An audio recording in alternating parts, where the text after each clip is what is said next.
Good morning student. और कैसे बेटा?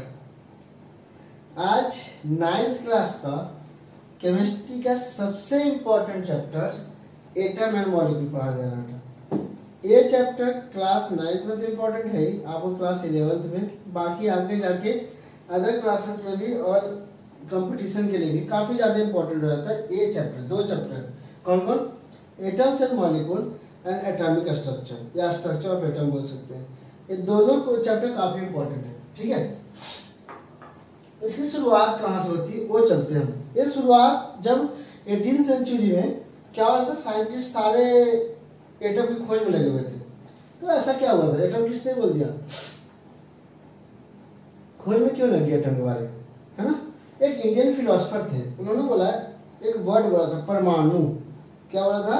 परमाणु। एटम का एक्चुअल सबसे छोटा, मतलब हिंदी वर्ड बोलते हैं उसको परमाणु। परमाणु के बारे में बताया कि सबसे छोटा पार्टिकल है।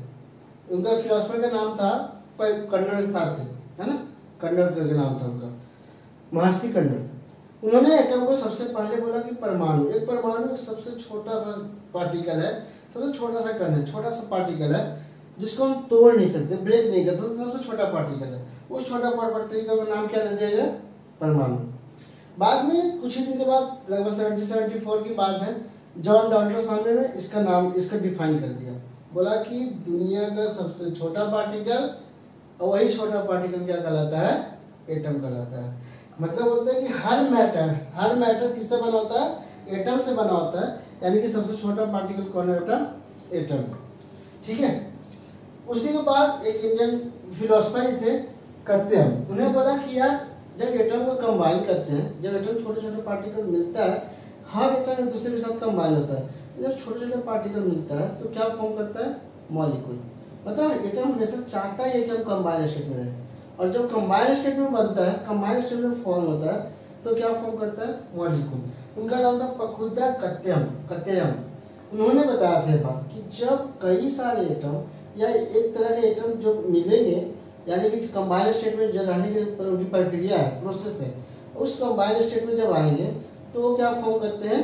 मॉलिक्यूल, ठीक है। तो सबसे बड़ा, लेकिन क्रेडिट किसको दिया जाता है? ये फिलोसफर को कोई क्रेडिट नहीं दिया जाता, ये फिलोसफर थे, फिलोसफी थी इनकी, ये कोई प्रूफ करके नहीं दे पाए। तो सबसे मेन क्रेडिट आता है जॉन डॉल्टन के साथ। जॉन डॉल्टन के बारे में बोला जाता है कि थोड़े से गरीब किसान, गरीब थे, लेकिन उनकी पढ़ाई जो थे उनके पापा ने करवाया, और सोचो कि 12 साल की उम्र से पढ़ाने लग गए थे। इतनी बड़ी चीज सोच लो, 12 साल की उम्र जहाँ पढ़ने की होती है, उस समय 12 साल की उम्र में पढ़ाना शुरू कर दिए थे। और 1774 आते आते उन्होंने एटम की खोज कर डाली, कि एटम के बारे में कई सारी बातें बता डाली। किसने? जॉन डॉल्टन ने। क्या क्या बात बताई? बातें तो बहुत सारे थे, जैसे बोला कि एटम सबसे छोटा पार्टिकल है, atom is the smallest particle. उन्होंने क्या बोला? सबसे बात बोला कि एटम इज स्मॉलेस्ट पार्टिकल। किसने बोला? जॉन डॉल्टन ने। जॉन डॉल्टन ने क्या बोला बेटा? कि एटम का क्या है? सबसे छोटा पार्टिकल है।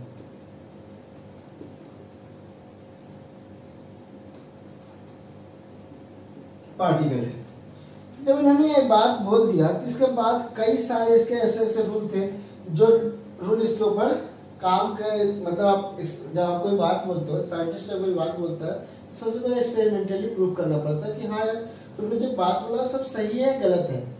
बाद में कई सारे बातें क्या हो गए थे? गलत हो गए थे, क्योंकि इन्होंने बोला कि एटम इज स्मॉलेस्ट पार्टिकल, लेकिन बाद में पता चला कि यार एटम तो उससे मिलकर बना हुआ है। कई सारे सिचुएशन में एटम के पास इलेक्ट्रॉन, प्रोटॉन और न्यूट्रॉन होते हैं, तो छोटा पार्टिकल हुआ नहीं, इससे भी छोटे छोटे पार्टिकल हो गए। इन्होंने बोला कि हर एटम का अपना एटॉमिक मास होता है, मतलब उसके जैसे हाइड्रोजन है, हाइड्रोजन का अपना एटॉमिक मास हो गया, तो वो मास किसी और का नहीं हो सकता, तो वो भी गलत हो गए। आइसोटोप्स की खोज हो गई थी, वो हम आगे पढ़ाएंगे। उसी तरह से उन्होंने बोला कि हर एटम का अपना एटॉमिक नंबर होता है, वो भी गलत हो गया। आइसोबार की खोज हो गई थी। तो ऐसे करते करते कई सारे जितने बात स्टेटमेंट थे, सारे के सारे क्या हो गए? गलत साबित हो गए। गलत साबित होना इम्पोर्टेंट नहीं था, इम्पोर्टेंट था कि मैटर को एक एटम जो नाम दिया गया कि मैटर जो बना हुआ है एटम से बना हुआ है, ये जो लाया था, किसने लाए थे? जॉन डॉल्टन साहब। ये सबसे बड़ी क्रेडिट आती है। आप किसी नए चीज के बारे में बताते हो तो सबसे बड़ी क्रेडिट किसको जाती है? आपको जाती है। आपने बताया, अब उसके बारे में खोज करते रहो, उससे कोई दिक्कत नहीं। साइंटिस्ट है और नया कोई आप आओ बताओगे, आप भी कुछ नया बताओगे एटम के बारे में, कुछ हो सकता है नया कुछ देख लोगे। तो ये सब चीजें चलता रहेगा, लेकिन मेन क्रेडिट जाता है किनको है, जॉन डॉल्टन साहब को। इन्होंने कुछ कुछ लॉ था, उस लॉ पर ही काम किए थे। जैसे पहला लॉ था आपका law of chemical combination, law of chemical combination. ये था क्या बेटा, इसमें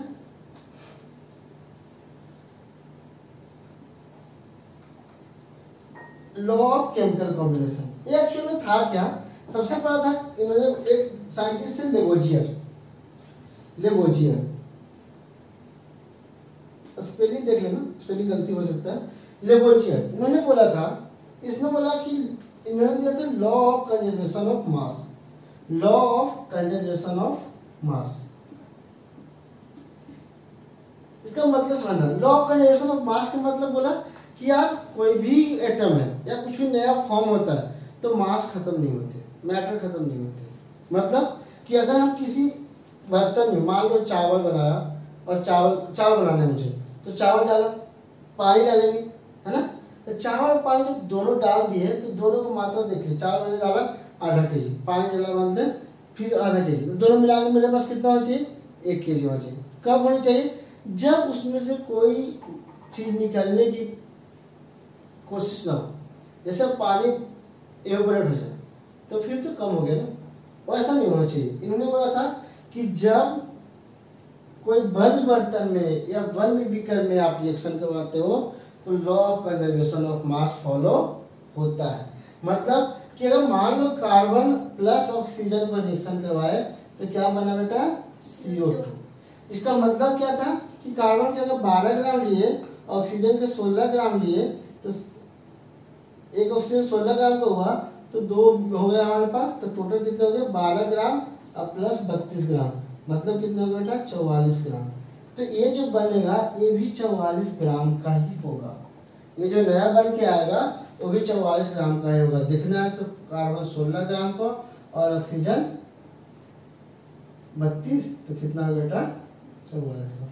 मतलब दोनों तरफ, रिएक्टेंट के साइड भी और प्रोडक्ट के साइड भी, रिएक्टेंट के साइड भी और प्रोडक्ट के साइड भी, दोनों तरफ मास क्या होंगे, बराबर होंगे। दोनों तरफ मास क्या होंगे बेटा, बराबर होंगे। क्लियर, मतलब मास में कोई कमी नहीं होगी। ये है लॉ ऑफ कंजर्वेशन ऑफ मास। अब इसके ऊपर जैसे क्वेश्चन देते हैं, ठीक है, समझ में आया। अब क्वेश्चन में दे रहा हूं कि मैंने दिया एक रिएक्शन करवाया, क्या रिएक्शन करवाया, हाइड्रोजन दिया था प्लस O2 दिया, ये जो बना हमारा H2O बना, हाइड्रोजन दिया O2, चलो कुछ और लेते हैं, गैस एक बार लिया, कैल्शियम ऑक्साइड लिया और कार्बन डाइऑक्साइड लिया, दोनों को ऐड किया तो क्या बन गया बेटा, CaCO3। मैंने बोला आपसे, क्वेश्चन पूछा कि यार CaO मैंने 40 ग्राम लिया था, CaCO3 जो बन गया वो 100 ग्राम बन गया है। तो आपसे पूछा CO2 की मात्रा कितनी थी भाई, CO2 की मात्रा कितनी थी, तो आंख बंद करके बता सकते हो कि यार दोनों मिला के कितना होना चाहिए, 100 होना चाहिए। यानी CO2 की मात्रा कितनी है, 60 ग्राम। तभी तो 60 और 40 मिला के कितने होंगे, 100 ग्राम। मतलब लॉ ऑफ कंजर्वेशन ऑफ मास का पूरी तरह से क्राइटेरिया को क्या करेगा बेटा, फुलफिल करेगा। बात समझ में आई। अगर ये 40, इसी तरह से इसी को ले लेते हैं, मैंने डाला 20 ग्राम, यहाँ डाला 25 ग्राम और पूछा CaCO3 कितना बन गया है, तो आराम से कर सकते कितना बन जाएगा, 45 gram. Law of conservation of mass. Clear, clear. अगला बेटा law of constant proportion, law of constant proportion, law of constant proportion. इसको दिया था प्रॉस्ट ने। प्रॉस्ट साहब ने बोला कांस्टेंट प्रोपोर्शन की बात बोली। कांस्टेंट प्रोपोर्शन मतलब होता क्या, मतलब क्या, ये क्या है सर, ये बोला बेटा कि जब आप C प्लस O2 लिए तो क्या बना, CO2। C प्लस O2 लिए तो क्या बना, CO2। यानी कि एक मॉलिक्यूल किसका लिए, कार्बन का, एक मॉलिक्यूल किसका लिए, ऑक्सीजन का, तो क्या बना बेटा, एक molecule of carbon dioxide. Clear. इसका कहने का मतलब क्या था कि जिस रेशियो में है उसी रेशियो में ही रहेगा, जिस रेशियो में है उसी रेशियो में ही रहेगा वो। जैसे फिर से हाइड्रोजन लिए प्लस O2 लिए, बन गया बेटा क्या, वाटर। तो मैंने क्या लिया, 2 molecule of hydrogen 1 molecule of oxygen, तो क्या बना 2 मॉलिक्यूल ऑफ वाटर। ये हमेशा सेम होगा, मतलब वाटर बनाने के लिए मुझे हमेशा 2:1 के रेशियो में ही लेने पड़ेंगे, 2:1 के रेशियो में ही लेने पड़ेंगे। इसी को बोलते हैं लॉ ऑफ कांस्टेंट प्रोपोर्शन। फिर एक क्लास लेवल तो बहुत ज्यादा इंपॉर्टेंट होता है, बहुत ज्यादा। जैसे क्वेश्चन में क्या देगा आपको, क्वेश्चन समझना कि मैंने दे दिया आपको, मैंने एक बता दिया आपको कि कैसे बनेगा। अभी लिए थे वही लेते हैं, CaO प्लस CO2 बना बेटा क्या, CaCO3। CO की मास 40 होता है और ऑक्सीजन की मास 32 होता है, अभी बता देता हूँ 16 होता है।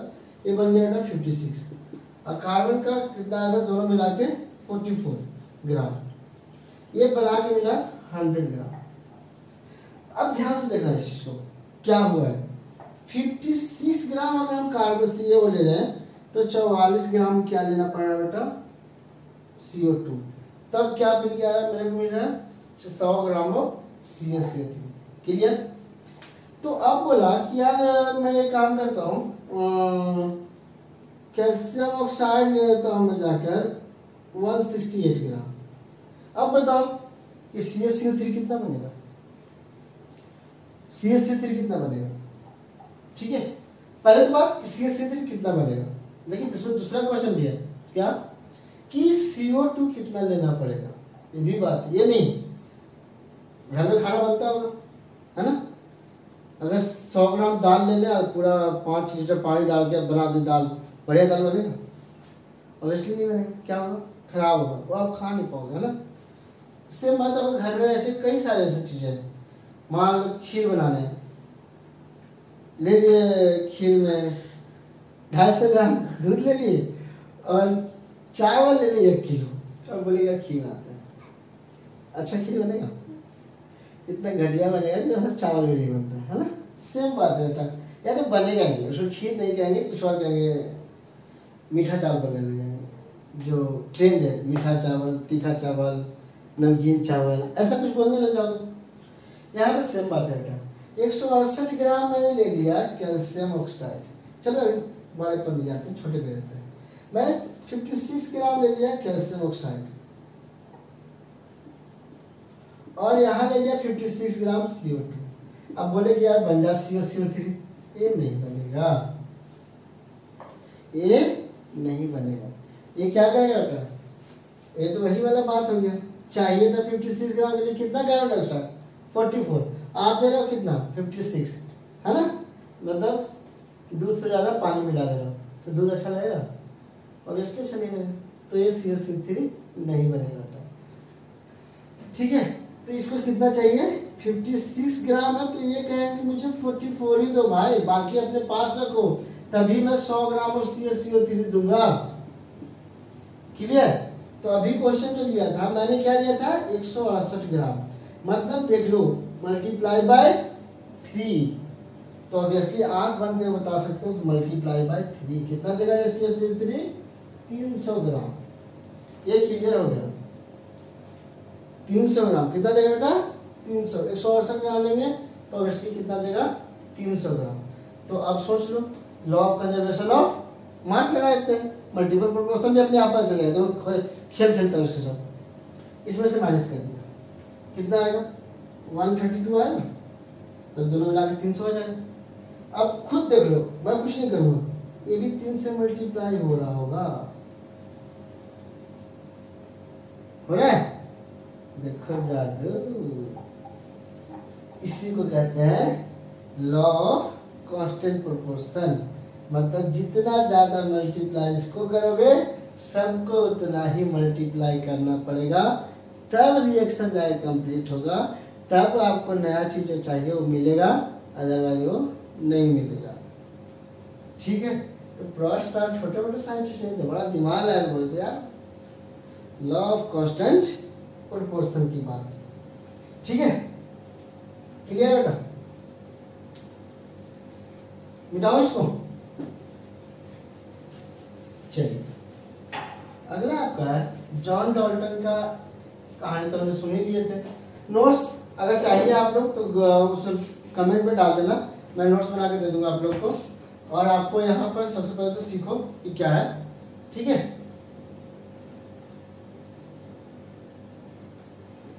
नोट्स में कमेंट में आता है, अच्छा नोट्स बना के दे दूंगा। तो नोट्स तो है मेरे पास, लेकिन सही नोट्स चाहिए तो आपको वहीं से मिलेगा। तो जॉन डाल्टन अगला आपका है डाल्टन एटॉमिक थ्योरी, जो मैं आपको ऐसे बताता हूँ क्या क्या है। पहला उन्होंने बोला atom is a smallest particle, ठीक है। दूसरा बोला atom is individual particle, individual नहीं, इंडिविजुअल मतलब जिसको डिवाइड नहीं किया जा सकता है। हर एटम के अपने एटॉमिक मास होते हैं, हर एटम का अपना एटॉमिक नंबर होता है, मतलब उनकी खुद की एक केमिकल प्रॉपर्टी या फिजिकल प्रॉपर्टी होती है। बाद में वो सब पढ़ेंगे बेटा कैसे कैसे ये चीजें क्या हो गया, गलत साबित हो गया। इन्होंने कुछ सिंबल बनाए, कई सारे एटम का सिंबल बनाए, लेकिन आप लोग को सिंबल है पढ़ना, जरूरत नहीं है बेटा, पेपर के हिसाब से जरूरत नहीं आएगी, क्योंकि उसकी जरूरत बिल्कुल नहीं है।